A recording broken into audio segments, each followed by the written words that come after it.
right now we're just practicing. Okay, ready? Up, right, back, clap. Up, right, back, clap. Up, right, back, clap. Up, right, back, clap.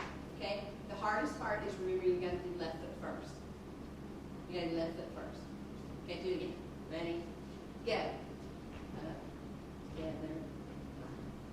Oh, you know what? I should do this. Yeah. Sorry. I cannot do anything mirror. I need my shoes. Okay, you ready? Up, together. Up. Okay, I'm sorry. I did that wrong. Up, right, left. That's it. Up, right, left. Up, right, left. Up, right, left. Up, right, left. Up, right, left. Up, right, left. You got it? Okay. Everybody come down this way. Get in line.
Hey, that's fun. Okay, so again, if you practice that little step, then you have less trouble when you get to the rings. And it is hard to think about the left going first. I suppose you could do it different and by moving your arrows and then go the other way. I just did it. The midline. Yes. Yeah, that midline thing. We don't do a lot of crossing over the midline. Yeah. Why is that important? It just helps that development. It just helps that development. Yeah, there's all kinds of things we're going to do with the rings today, just because I thought it was fun, and I just love them. And I just now recently just bought these arrows, and I really love them. And they're on Amazon as well. You what? They're it's kind of rubber, and it's got a little creepy thing on the end. Yeah. Yeah. I like them. I like them. All right, so, all right, now we're going to do another one. I'm going to say that real quick. Now you can also do this where you're hopping. The kids like to jump. I don't like to jump. But you can easy just jump, jump, jump, jump, jump, jump, clap, jump, jump, jump, clap. Kids love that. Old people don't. That's right.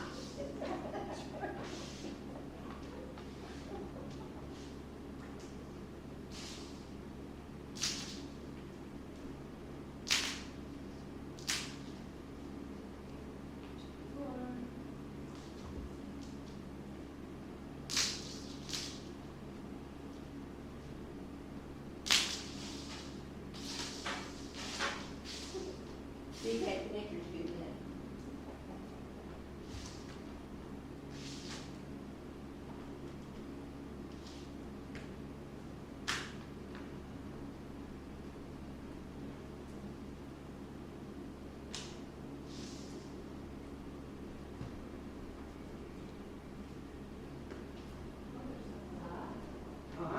There's some more.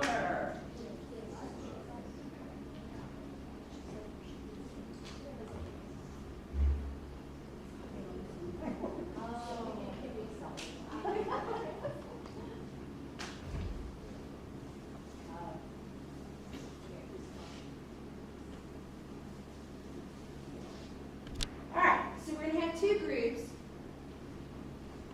and make sure you get a handout and a bag. So you're going to have two groups, and what's going to happen is this group's going to go up this way and back and out. This group's going to go up this way, back, and out. Okay? Same principle, so it's 1, 2, 1, 2. You can hop if you want to. And then you're facing this way, so you're going to go this way. 1, 2. And you're doing sideways because when you get to here, these people are this way. Okay. All right. Come on.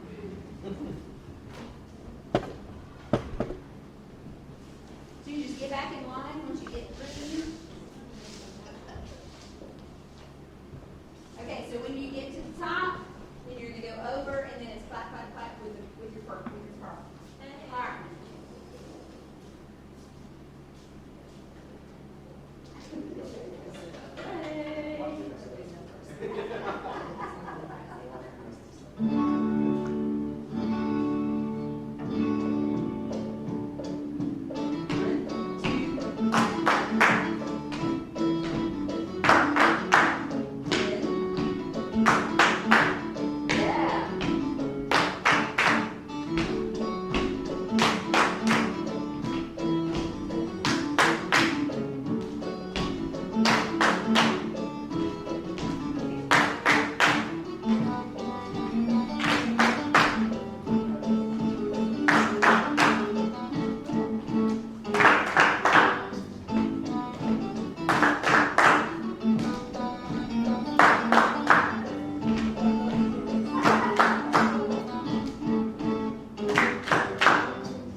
that you can make this work. And, you know, what I love about those arrows is I didn't really have to explain it. I mean, it's pretty easy to just pick it up and go with it. But, you know, what is the main thing that you're looking for when you're doing any kind of activity? Steady beat, steady beat, steady beat. Steady beat, steady beat, steady beat. Why is it so important that steady beat work? It's because steady beat and pitch go hand in hand. So if you're not working steady beat, for those kids that have a little bit of trouble with pitch, you're never going to get it. If you're working that steady beat, that pitch will go hand in hand with it. If you think, oh, well, they can't really sing, so I'm going to give them a drum. It doesn't work. So you got to, the earlier you can get them hearing that beat, like in the womb, so train your pregnant mamas to tap, listen to music and tap her belly with that. It works, y'all, it works. It is so incredible. So the earlier you get them started with, that's why patty cake is so important. That's why all of those playing with, letting them hear and feel that all works together. All right. So get your last, I think it's the last page on here. I love this. I just think it's fun. It is so fun. So it's going to be kind of hard for you to do on your lap, but make it work. So you could, now if I was with the kids, what I would do is I would have them turn around and put it in their chair. But I won't make you do that. So when you see the lines, you're going to hit it here. When you see the circles, it's a fist, and then the palms are right there. Okay? So you can go in any order that you want to, but what are we doing? We're working steady beat, steady beat, steady beat, steady beat, steady beat, steady beat. Can't say that enough.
There's so many variations of this, and I love to show this.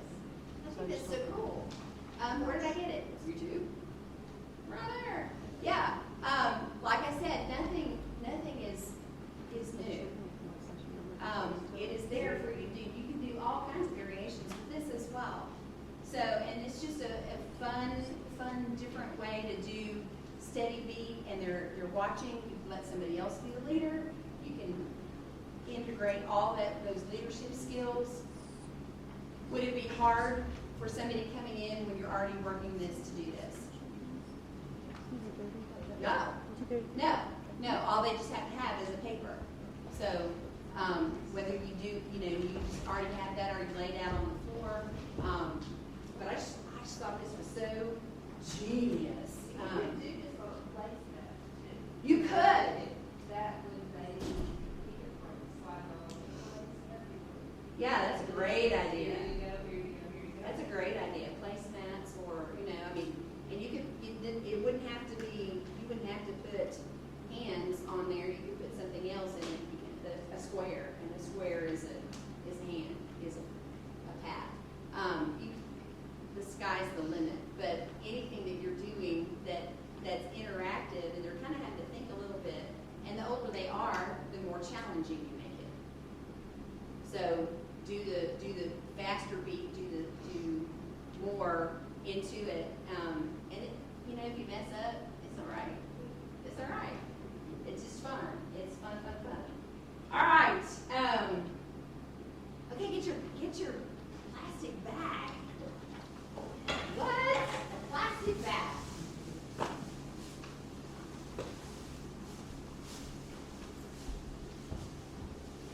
So, you don't have a budget? This is fantastic. This is fantastic. Stand up.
That was just a brilliant way, and here is another.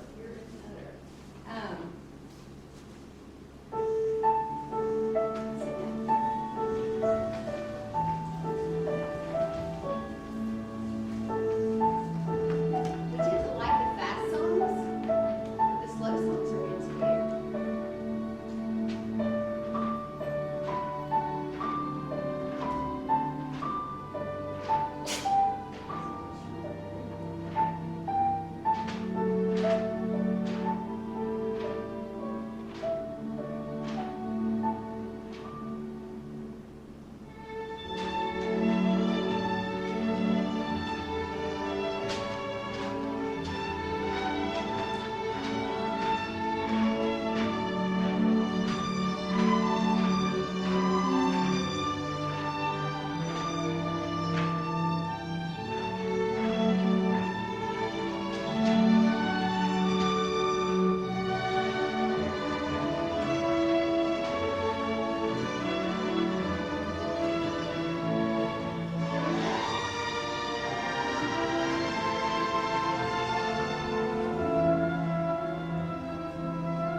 all kinds of the rubato. There was the oh, wait. There it is, resolve. We tend to do everything fast and think they don't like slow. They do. And you know, this is just a piece of paper. And so it's easy to do. It's easy, you don't have something, that is right on the tip of your tongue, boom, this is it. You know, there's just easy ways to use what you have in your room without you don't have to do a whole lot of thought there. So it's creating something that is what? It is still talking about steady beat, even though it was very different, wasn't it? Some of it wasn't steady. Do we have to learn those? Yeah. So you can easily talk about those things, and then here's how it goes. This is what you do. And there's just something, I love that song because there's something about it that just makes you go, oh. And you know, sometimes the kids just need a, oh.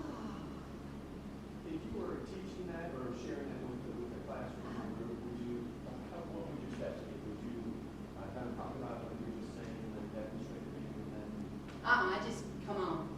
watch it? They follow really, really easily. Sometimes we talk too much and we get bored, but if they do it, they feel it. They just automatically feel it. Plus what that does as a teacher, you're watching to see who doesn't quite get it. And as you're looking at who doesn't quite get it, you're filing that away so that you can work with them with beat. So that, because they're 9 times out of 10, that's going to be your uncertain singer. It just kind of works that way. So that gives you chances to do those things and listen for those things. So now I like doing things where they just pick it up quickly. If it's too much explanation, then they tune you out. Especially on a Wednesday night after they've been in school. You're like, man, see. All right. So I timed this pretty well.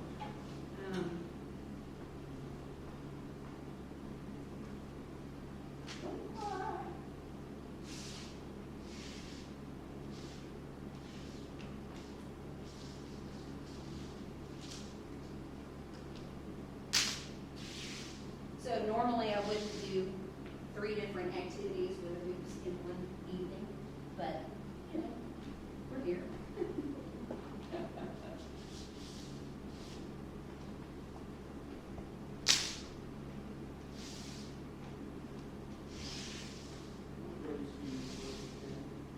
Do I work with? I work with 3rd through 6th grade, but on a weekly basis. But I do others as well. But on a weekly basis, I work with 3rd through 6th grade. You can easily adapt anything that's older children. Simplify it. You simplify it. Preschool. This is not really a good preschool activity because it's hard to jump. They don't have the motor skills to do that.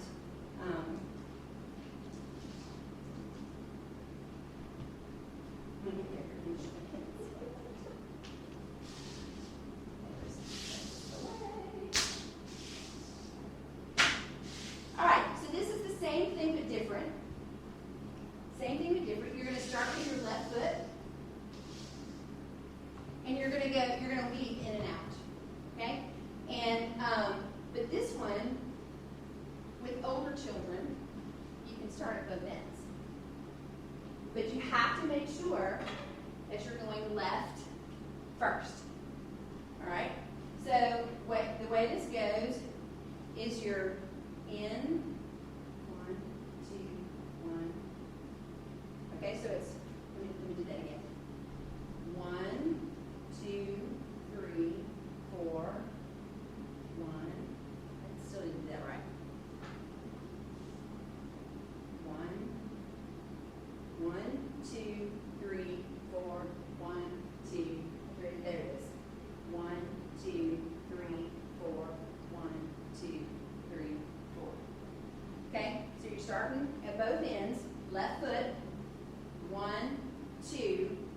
go to the right. 3, 4. 1, 2, 3, 4. Okay? And what you could do to help simplify is you could use, I didn't bring my little dot spots, but you could put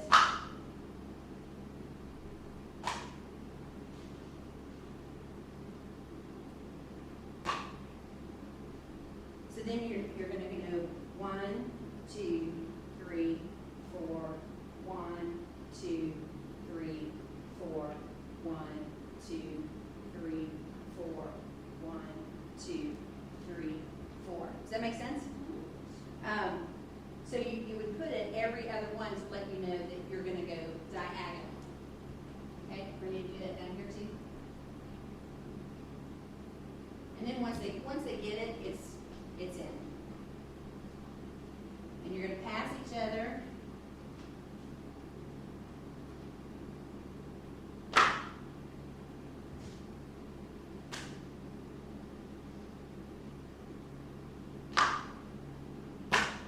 Okay, come on.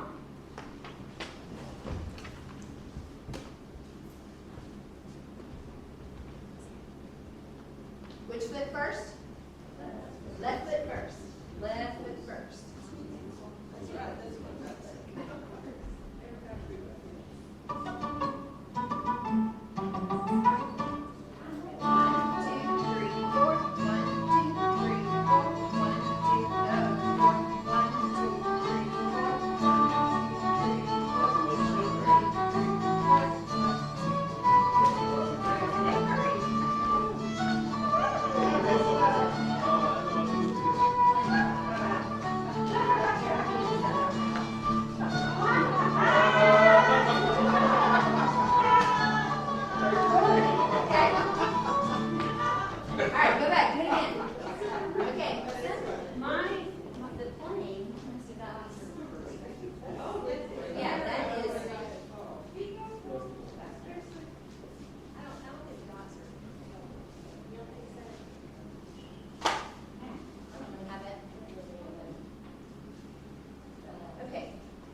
When this person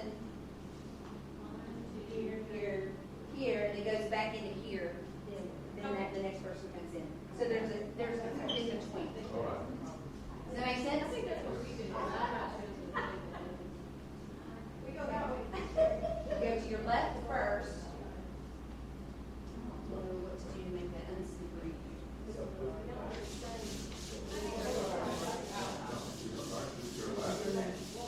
You always start with your left foot. But the directions in the right direction is keep carrying.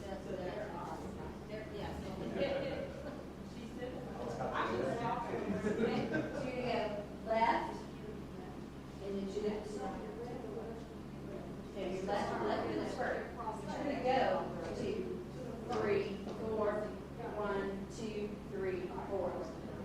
So your left foot is first. Your first diagonal is right. The right. Does that make sense?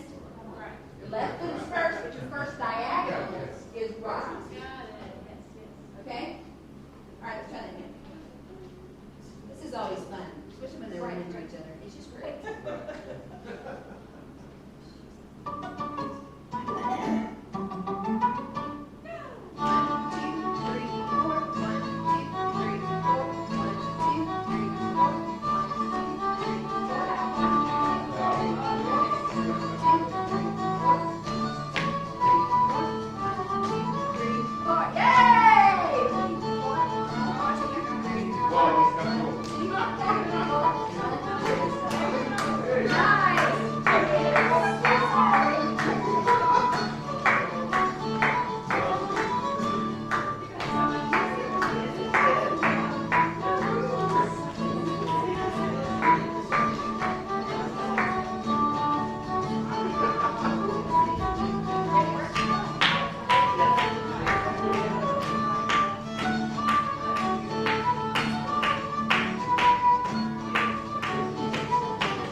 leaving the hoop in between.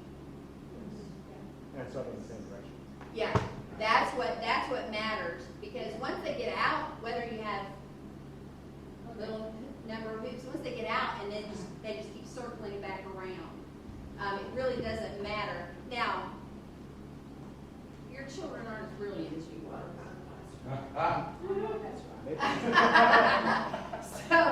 So the reality is they wouldn't get it that quick. They wouldn't get it that quick. So what would I do first? All go the same way.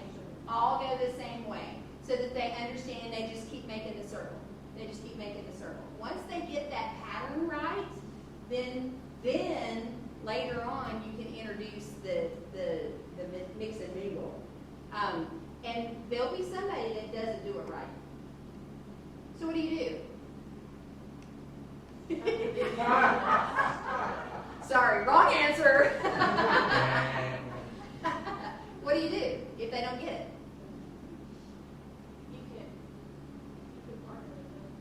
Absolutely, absolutely. They'll go, oh man, you messed it up, get out. No, just partner along with them and let them figure out how to do it and work it out. And they're not going to get it right the first time either. I didn't get it right the first time. I was like, wait, I got to figure this out again. There's multiple ways to do this. That's just one way to do the crisscross thing. There are probably at least 50 hula hoop ideas. There's probably more than that on YouTube. Tons and tons and tons of resources. That's why I say, y'all look at it, because it's going to make you go, oh, that is incredible. And then you're going to go, oh, wait, if I did this, I could do this, and I could do that, and I could do that.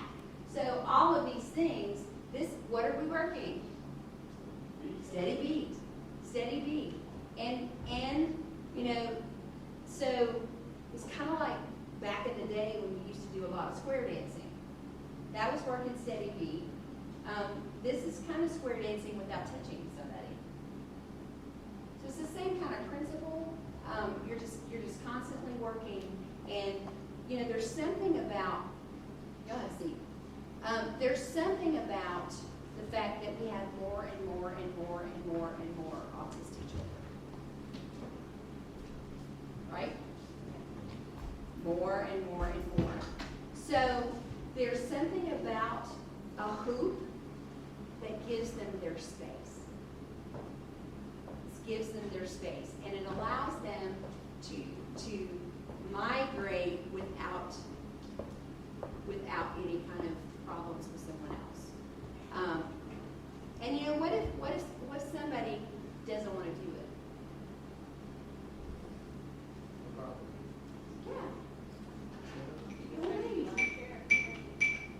Yeah, or let them tap it on their legs. Most of the time, with children that don't want to do it, is they're afraid they're going to mess up. They're afraid they're going to mess up. Yeah. There's some people, it's very helpful to watch the process rather than learn by doing. Yeah. By watching. And I think next model that's different. Yeah, great point. Great point. Yeah, we all learn differently. Truly, some are oral learners, some are visual learners, and some are get in there and do it people. That's me. So I didn't teach that way, but you're exactly right. But what you have to do is always be observant of your kids. If someone shies away from it, try to figure out why it is. It could be that they bumped into somebody and it just unnerved them, so they backed out. So again, assess the situation and figure out. And it could be that they just messed up and they wanted to pull themselves out. So you just say, you want to try it again? Go to the end of the line. Get right back in there. If you don't, then sit here with me and do this. Clap. Or, any kind of different kinds of things. The biggest thing with any kind of early arrivers is don't just do something, just to do something. Why? That's where people assume that we are babysitting. Susan and I have talked about that a lot. No. What we are finding, I get phone calls in my job from pastors every day needing to find a worship pastor. Every day. And my comment is usually, okay, tell me about your children's choir program. We don't have one. Tell me about your youth choir program. We don't have one. Tell me about your adult choir program. We don't have one. And that went out with a lot of churches with COVID. So, then my answer is, if in every church we've knocked out our choir programs, who is equipping the next person to come to your church to be the worship leader? If we're not teaching them at an early age, is this a lot of work? It is. It's a lot of work. But is it worthwhile work? 150%. Because those kids, when they see you in the hallway and they just run and call your name and hug you, you have made a lasting impression on those children that with music will never go away. It will never go away. Is it hard? Yes. But don't give up on it. Don't give up on it at all.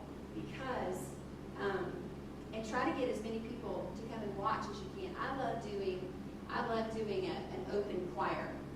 And so it's a night where they can come in and parents, grandparents can come in and see what their kids are doing, or even better yet, partner along with their kids. What that does is it teaches and tells adults, wow, I didn't realize you were learning all that. And then what do? Man, you should have gone in there and seen what they're doing in there. How is that helping your program? Tremendously. Yes, yes. The biggest problem that we have is people don't know what we're doing. Because what we do in the classroom doesn't necessarily translate to what they hear. It does, we know that, but they don't know that. So in their assumption, when they hear the kids sing for worship, that's all we've done is just sing. And we do a lot of that because we need to. But that's not the only thing that we do. Everything is based upon what we spend hours preparing for a 15-minute session. If you have an hour, count yourself blessed. If you have 20 minutes, don't be discouraged in 15 to 20 minutes. You can teach a lot in 15 to 20 minutes. And again, the biggest thing is keep training the adults about what you're doing. Keep telling the adults what you're doing. Let them come in and see what you're doing. Because then your 20 minutes might go to 30 because somebody saw value in that. Somebody saw, make sure you're teaching that right thing. People need to know what you're doing. They need to see what you do, and they need to watch those kids come out of your room. Because it's different as they go out of your room than when they came in your room. Because anytime that you're doing anything with them, even if it's the slow stuff, they love it. They love it. Do they like to hop around? I do. Well, I like to sit around. But I like to watch them hop, because they love the hopping. They really love the hopping. Okay, anybody have any questions? How affordable are the moves? I want to say 12 for $25. I can't remember, but they come. No, these hoops. They come in a little red bag that is easy storage, and they come in 12 in a thing of 12. I got 2 bags of them, and that was perfect for me. And I think they're 25, maybe 30, but I don't think they're more than that. Yes? Could you talk a little bit about, you're talking about maybe 20 minutes or so per week, and sometimes it's kind of like attendance. So, That's my church you're talking about. right. I think it's every church. So I'm assuming that you do a lot of repetition and a lot of reteaching week to week. I do. Just assuming that some of the kids were there last week, but not everybody was there. Yes, and so like this was a session on early bird arrivers, so I did everything that would be easy to integrate. So in my normal 20 minutes, I would do a little bit of this, a little bit of this, a little bit of this, a little bit of this, never neglecting singing, never neglecting, because there's some really fun singing games. Some really fun singing games. And I tend to jump over those to do the rhythm stuff, because I love the rhythm stuff. I love that. But the singing games are really just as fun. They are just as fun. So I do a little bit of each of those, and then I do the same thing but different next week. And the same thing but different. And the same thing but different. What is different?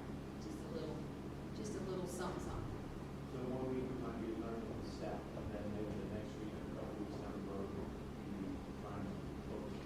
Yeah. Would I be able to teach this whole thing in one sitting? I doubt it, even in a whole 20 minutes. But then my whole 20 minutes. So also the other thing that you've got to make sure that within a church setting, it's about how God uses music to teach His word. So if we neglect in our churches how God uses music to teach His word in what you're doing, then we've missed opportunities because maybe they don't come back. So always look at one setting as this may be the only chance I get. Some kids can't determine whether they come to church or whether they don't come to church. Some kids are the only reason the parents come to church. It's because I want to go. So that's what you have to make sure that you accomplish, is that they want to come back and they want to. And most of the time, it's not the high energy that brings them back. It's the loving on them. That's what brings them back. That's what they so crave. And we get to use the tool of music to love on them. That make sense? All right? So we have 2 minutes. Anybody else have anything? Questions? Do you use music like that, or do you use music that you want to teach? Yes. Or D, all of the above. Yeah, I definitely use, excuse me, I definitely use music like that, but I also use accompaniments of songs that they're gonna, I love the sneak attack approach. Is that, you're using the accompaniment of what they're gonna sing later, and they hear it and they feel it, and then you can add some words, and then you can do some different kinds of things. Anytime you can work in that steady beat and they're hearing some things. My favorite comment from a little girl after we had done all these centers where they learned the rhythm here, and they learned some notes here, and they learned this. And they had never seen that piece of music before. And she was like, Miss Karen, why are we doing something that we have been doing for the last 3 weeks? They'd never seen it before.